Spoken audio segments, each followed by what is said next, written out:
है। मगर इसमें दो मुझे चैलेंज नजर आ रहे हैं। एक तो एक सिंगल विंडो होना चाहिए, तो बीसीएस कर ले या डीजीसीए कर ले, या सरकार एक मिनिस्ट्री के थ्रू कर ले। अलग अलग डिपार्टमेंट एक ही चीज पे काम करेंगे तो वो खिचड़ी बन जाएगी। दूसरा कि जिम्मेदारी इकोसिस्टम में सबकी बराबर होनी चाहिए। आप अपनी जिम्मेदारी दूसरे के सर पहना दे, ये ठीक कदम नहीं है। ओके, लेकिन जितिन, एक चीज छोटा सा मैं जवाब चाहूंगा। क्या ये कहा माना जाए कि हम ज्यादा ओवर प्रोटेक्टिव हो रहे हैं इस टेक्नोलॉजी के इस्तेमाल को लेकर, ज्यादा डरे हुए हैं, इसलिए इतने ज्यादा बंदिश या इतने ज्यादा रूल्स में कहूँ कि टाइट नजर आ रहे हैं? नहीं, सर ने जैसे कि पहले कहा, देखिए डर तो है, क्योंकि अभी क्या है कि आज ड्रोन के ऊपर पिज्जा डिलीवरी हो रही है पावरफुल ड्रोन से। मिनिएचर ड्रोन, मतलब जो सर्किटरी है वो मिनिएचर होती जा रही है, कैमरे का रेजोल्यूशन बढ़ता जा रहा है, बैटरी की कैपेसिटी बढ़ती जा रही है, जीपीएस कंट्रोल ड्रोन से आप मतलब 10-12 किलोमीटर तक फ्लाइंग कर पा रहे हैं आधे घंटे तक। तो वेपन डिलीवरी करवाने के लिए ड्रोन का इस्तेमाल हो रहा है। तारन तारन में हुआ, पंजाब में हुआ, कश्मीर के लिए हुआ, कल को कोई हैंड ग्रेनेड फिकवा दे। ये सारी चीजें भी देखिए थ्रेट तो है, इसमें कोई दो राय नहीं है कि ड्रोन आने वाले समय का एक वो खौफनाक मंजर पैदा कर सकता है जिसके बारे में शायद परिकल्पना नहीं की जा सकती। उसके लिए संशय है, डर है, और उसको रेगुलेट करने की जरूरत भी है। मगर वो करने के लिए मुझे लगता है कि पॉलिसी ऐसी भी ना हो जाए कि हमारी इंडस्ट्री और इकोसिस्टम ही ग्रो ना कर सके। तो मुझे लगता है कि सोच और जरूरत है, मगर उसको करने का तरीका शायद और बेहतर हो सकता था। ओके, श्रीवास्तव सर, जरूरत है, और मैं कहूँ कि भविष्य की एक ऐसी टेक्नोलॉजी है जिसके सारे देश इस्तेमाल कर रहे हैं अलग अलग तरीकों से। सिविल अगर सेक्टर में मैं कहूँ जिसकी परमिशन इस पॉलिसी के जरिए सामने आई है, क्या इस तरह के नियमों के साथ इसका हम ग्रोथ देख पाएंगे, या आपको लगता है कि सिक्योरिटी ज्यादा बड़ा कंसर्न है जिस पर सरकार ने फोकस ज्यादा किया है? तो मैंने दोनों पैनलिस्ट को सुना और मैं बहुत कुछ हद तक सहमत हूँ, मगर अपने बैकग्राउंड के हिसाब से मैं कुछ कहना चाहूँगा कि हमें एक रेगुलेशन आर्किटेक्चर अगर इंडस्ट्री को ग्रो करना है तो ज़रूर लाना पड़ेगा। हमारे यहाँ स्पेस इंडस्ट्री भी ग्रो नहीं कर पाई थी क्योंकि हमारे पास स्पेस लॉ नहीं था। तो रेगुलेशन तो बहुत ज़रूरी है जिससे पता चल सके कि हमारा आर्किटेक्चर क्या है, उसकी हम कैसे उसको डेवलप करेंगे और ओनरशिप कहाँ कहाँ रेस्ट करेगी। अब सवाल ये उठता है कि इस रेगुलेशन में अगर मैं पॉजिटिव चीज़ें देखूं तो मैं देख ये रहा हूँ, कुछ बैकग्राउंड में बताना चाहूँगा आपको कविंद्र। यहाँ 2019 में ही एक हॉबी ड्रोन फ्लायर ने अपने ड्रोन को लेकर के in US around the white house which is the most protected building in the world, उसने उसको घुमाया और उसके बाद लॉन में लैंड करा दिया। एक और केस हुआ था, एक इन्वायरमेंटल एक्टिविस्ट थे जापान में, और वो इस बात से बहुत नाराज थे कि जो न्यूक्लियर रिएक्टर्स क्यों खोले जा रहे हैं दोबारा। तो उन्होंने ये बताने के लिए प्राइम मिनिस्टर के घर में उन्होंने रेडियो एक्टिव सैंड रख करके ड्रोन में उनके छत पे उतार दिया, जो कि जापान में भी प्राइम मिनिस्टर के घर से 2 हफ्ते बाद पता चला। तो और आईसिस ने भी इसका इस्तेमाल किया है 2015 में। तो इन सब चीज़ों के पीछे, इस डर के पीछे, इस भय के पीछे और इस नीति के पीछे ज़रूर कुछ कारण हैं जो कि बहुत सक्षम कारण हैं। अब मैं दूसरी बात कहता हूं जो इन्होंने लिमिटेशन की है। एक लिमिटेशन है हॉबी वाली, जिसमें नैनो और आपके माइक्रो आते हैं, उसमें 40 फीट की रेगुलेशन है, उसके बियॉन्ड आप नहीं उड़ते हैं तो कोई खास नहीं कर सकते हैं। और आपका नॉर्मल जो वो हो रहा है, गाइडेंस हो रही है थ्रू जीपीएस हो रही है, तो it is not so precise कि आप किसी चीज़ को कर सकते हैं। दूसरी हाइट उन्होंने फिक्स की है 200 फीट पे, और लास्ट हाइट फिक्स की है 400 फीट पे। सो विद दिस हाइट हम किसी भी रिस्ट्रिक्टेड फ्लाइंग जोन में या अपने जो एयर डिफेंस कंट्रोल जोन्स होते हैं उसमें हम नहीं आ रहे हैं। तो इसका मतलब देयर इज वहाँ पर सेफ्टी है हाइट की सीलिंग वाइज। फिर वेट वाइज भी इसको क्लासीफाई किया है। तो इस क्लासिफिकेशन में मुझे एक बात अच्छी ये लगी, कम से कम हमने ये डिफाइन तो किया क्या उड़ सकता है इस कंट्री में, क्या नहीं उड़ सकता है। आज तक सब कुछ इलीगली उड़ रहा था, अब देयर इज सम रेगुलेशन, वो लीगली उड़ सकता है। ये बहुत बड़ी बात है। फिर उन्होंने पायलट के लिए, स्टोरेज के लिए और visual line of site flight के लिए क्लियर किया है। विजुअल लाइन ऑफ साइट जो फ्लाइट के लिए क्लियर किया है उसमें आप बहुत दूर नहीं जा सकते हैं। अगर विजिबिलिटी है 5 to 7 किलोमीटर 8 किलोमीटर उतना ही जा सकते हैं। फिर जोन्स को भी डिफाइन किया जो कि बहुत बड़ी बात है। उन्होंने डिफाइन किया है कि there is a red zone, yellow zone है, ग्रीन जोन है, अनरिस्ट्रिक्टेड जोन है। तो एक तरीके से देश को जब ऐसे जोन्स में बांट दिया है, आपने ये डिफाइन कर दिया है कि 10th क्लास पास लड़का आफ्टर सम ट्रेनिंग उसको फ्लाई कर सकता है, तो ऐसी कोई खास बहुत सीवियर रिस्ट्रिक्शन नहीं डाली है, मगर ट्रेसिबिलिटी का एस्पेक्ट रखा है। ट्रेसिबिलिटी का एस्पेक्ट रखने में फर्स्ट टाइम जब रेगुलेशन बनाते हैं, हमने हमेशा देखा है वो थोड़े ज़्यादा टाइट होते हैं, बिकॉज हमारे पास कोई अनुभव नहीं होता है। तो अगर आप उस पूरे मुद्दे को देखें तो जो फर्स्ट ड्राफ्ट है, हम इसको जीरो ड्राफ्ट बोलते हैं क्योंकि हमारे पास अभी अपना डेटा नहीं है। जीरो ड्राफ्ट और जिस तरह की कामों में ये इस्तेमाल हो सकता है और हो भी रहा है। अभी जितिन ने बताया कि ये ऑलरेडी इसके थ्रू वेपन्स की डिलीवरी हो चुकी है, इसके थ्रू रेकी हो चुकी है, और आईसिस ने तो इसको इस्तेमाल किया था एक बड़े फनी पर्पस के लिए। उन्होंने कैमरा से लोकेशन ली थी एलाइड फोर्सेस की और अपने फायरर्स को वहां से बताया था आप यहाँ फायर करो। तो उन्होंने उसको कंबाइन किया था, the picture and the attack.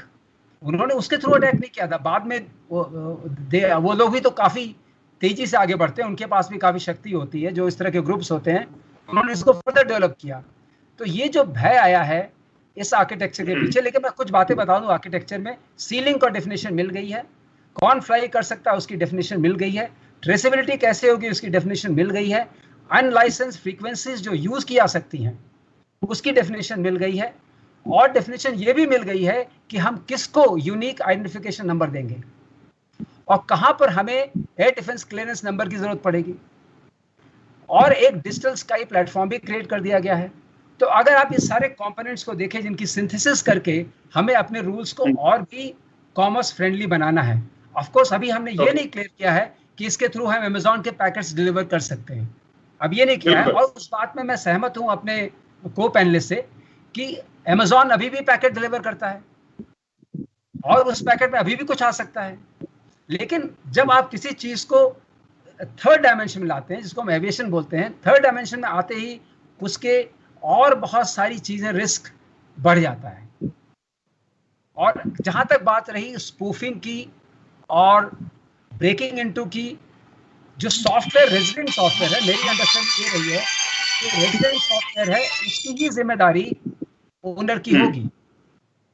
जो स्पूफिंग कोई बाहर से कर सकता है उसकी जिम्मेदारी ओनर की नहीं होगी, क्योंकि हो ही नहीं सकता। वो उसी चीज की जिम्मेदारी ले सकता है जो चीज लाया है। और खासतौर से इसमें एक और बात है, उन्होंने ये कहा है जो आपका इक्विपमेंट आएगा उसको हम वेरीफाई करेंगे।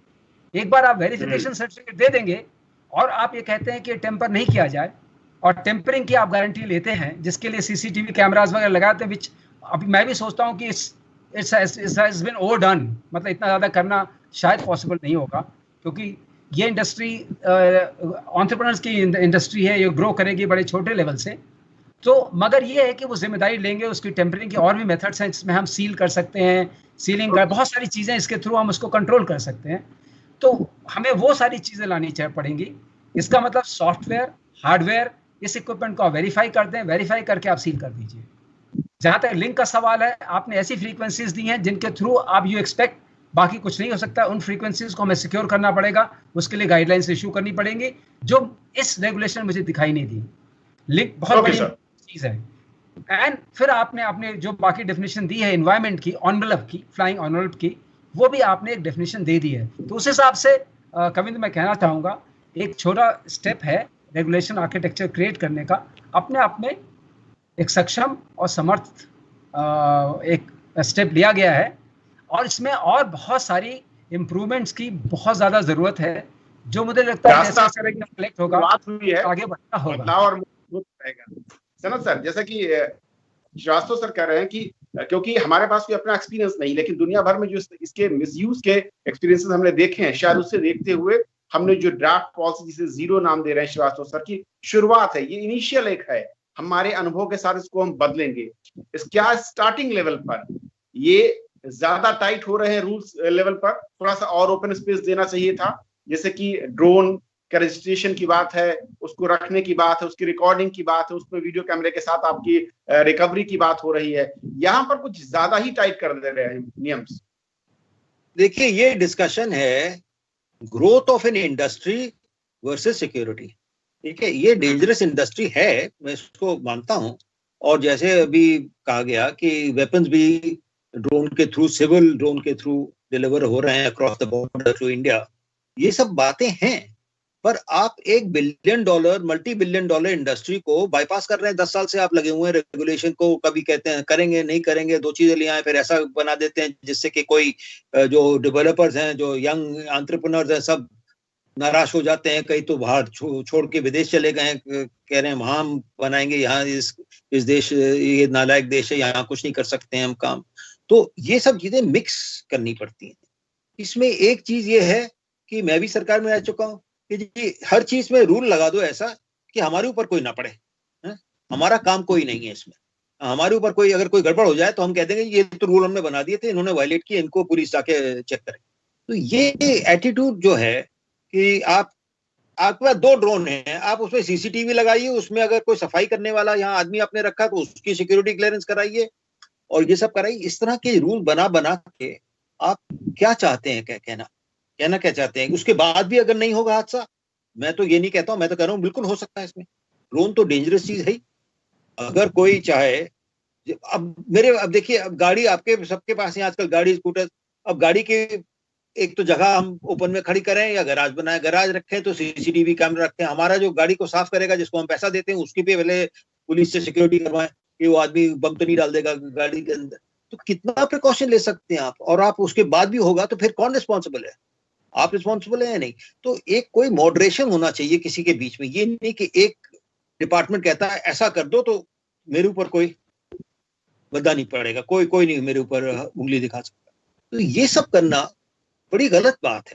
आपको एक कोऑर्डिनेटेड अप्रोच होनी चाहिए। अब देखिए, सिविल एविएशन मिनिस्ट्री में डीजीसीए भी है, उनका सबऑर्डिनेट डिपार्टमेंट है, और bureau of civil aviation security भी है। अलग अलग गाइडलाइंस कर रहे हैं लोग दोनों। तो इसका मतलब है, मुझे तो समझ नहीं आता कुछ कि हो क्या रहा है वहां और कौन देख रहा है उसको।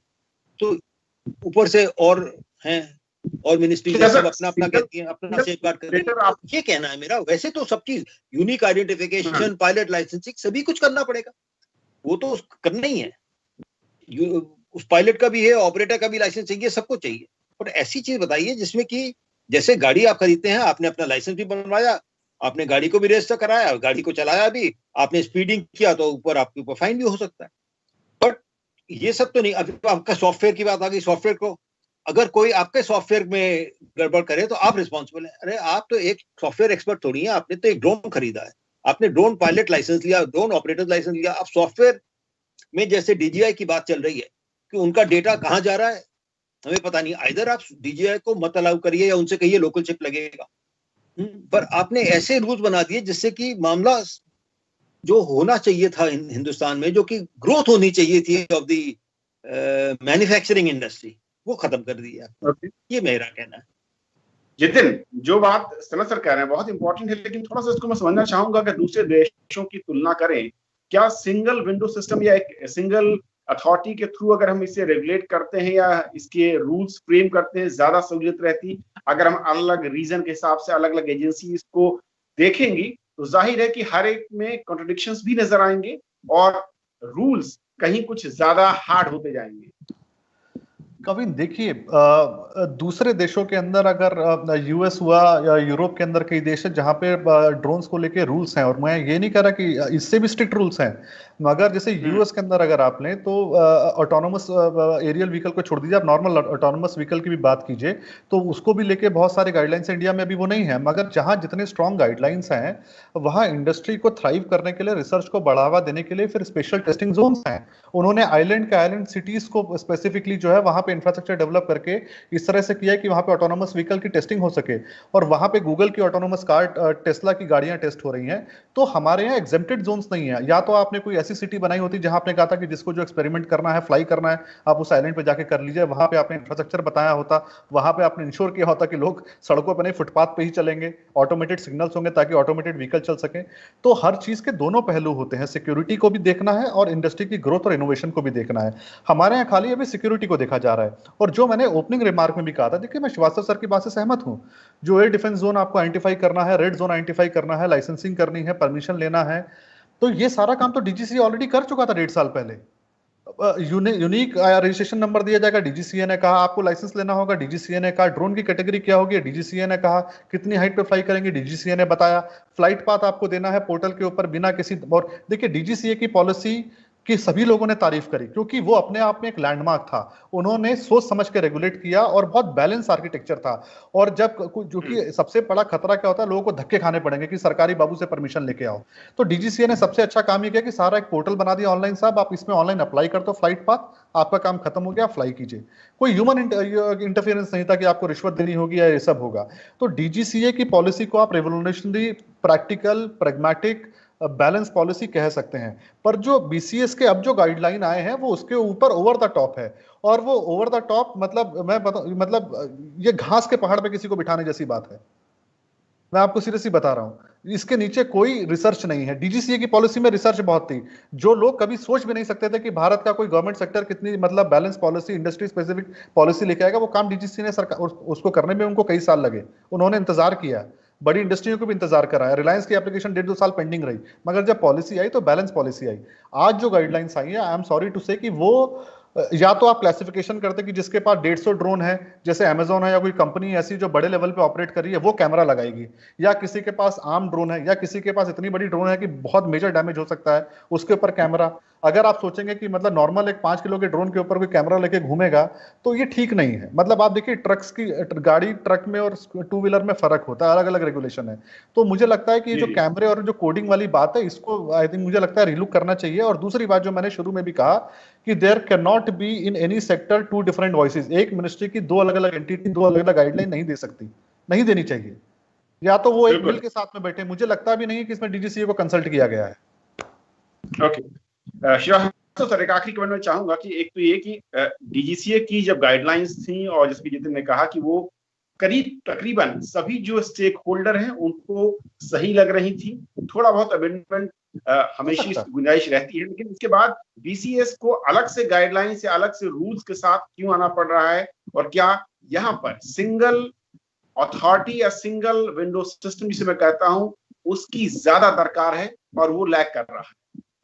देखिए, हम हर जगह सिंगल विंडो क्रिएट करने की कोशिश कर रहे हैं, और बीसीएस की गाइडलाइंस जो हैं वो डीजीसीए की गाइडलाइन से हट के नहीं हो सकती हैं, और होना भी नहीं चाहिए।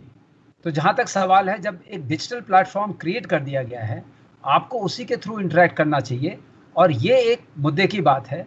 एसेंशियली मैंने देखा हमारा और कोई इस पॉलिसी को लेके प्रॉब्लम नहीं है। समटाइम्स रेगुलेशन इज इशूड इसलिए कि भाई हम एम्पलीफाई करते हैं जो उस पॉलिसी में कहा गया है या उसमें जो एनोटेटेड है उस रूल में, लेकिन ये उसको जहाँ कॉन्फ्लिक्ट करती है वहाँ पर डीजीसीए डोमिनेट करना चाहिए। सो सिंगल विंडो कॉन्सेप्ट अगर हम इम्प्लीमेंट नहीं करते हैं, सो हमेशा बहुत कन्फ्यूजन रहेगा। 2 डिपार्टमेंट मिल करके न तो उनके पास सही डेटा कलेक्ट होता है, और न सही, मैं तो नहीं कहना चाहूँगा जो शब्द जतिन ने प्रयोग किए हैं कि बाबू लोगों के साथ इंटरेक्ट करके और जो बाकी चीज़ें होती हैं वो होंगी, शायद वो उससे बहुत कन्फ्यूजन होता है। तो एक बात तो हमें मान के चलनी पड़ेगी कि single window clearance through a digital platform, ये हमारे लिए बड़ा इंपॉर्टेंट होगा। और दूसरा ये जरूर देखना पड़ेगा, जो सनत जी ने बोला कि इट्स $100 बिलियन इंडस्ट्री। $100 बिलियन में से हमें, और इंडिया में जब ये इंडस्ट्री टेक ऑफ करती है, अगर इसका कमर्शियल एक्सप्लॉयटेशन शुरू होता है, जैसे हम स्पेस में अब करने की कोशिश कर रहे हैं, हम ये पॉलिसी ला रहे हैं, स्पेस लॉ ड्राफ्ट करते समय हमने ये देखा है कि अब जो हमारे लॉन्च व्हीकल्स होंगी और PSLV-2 टाइप, हम चाहते हैं कि वो प्राइवेट सेक्टर में बने। एक तरफ हम उतना आगे बनना चाहते हैं, हम इमेजरी को लोगों को ये उसको हम कमर्शलाइज करना चाहते हैं विद सर्टेन रेस्ट्रिक्शंस, कि अगर हम कमर्शलाइज करते हैं तो इससे ज़्यादा रेजोल्यूशन की इमेजरी आप नहीं बेच सकते मार्केट में। उस तरह का सर्टेन मिलिट्री इंस्टॉलेशंस की और सर्टेन क्रिटिकल एरियाज की इमेजरी नहीं बेच सकते हैं। लेकिन आप उस मार्केट को क्रिएट करिए, और जहां पर आपको ज़्यादा लगता है सिक्योरिटी इम्प्लीकेशंस हैं, जो नेशनल सिक्योरिटी आर्किटेक्चर से कॉन्फ्लिक्ट में आते हैं, वहां पर सिर्फ ब्लॉक करिए। सो वो सिलेक्टिव होना चाहिए। अभी हमने क्या कर दिया है, दी रेगुलेशन इज ऑल परवेजिव और सिलेक्शन का प्रोसेस बड़ा थोड़ा छोटा है। ये उल्टा होना चाहिए, आप परमिट करिए और फिर सिलेक्टिवली डिनाई करिए। चलिए, वक्त कम है, लेकिन बहुत बहुत शुक्रिया आप तीनों मेहमानों का हमारे साथ इस बेहद अहम चर्चा में शामिल होने के लिए। तो आज फिलहाल इतना ही।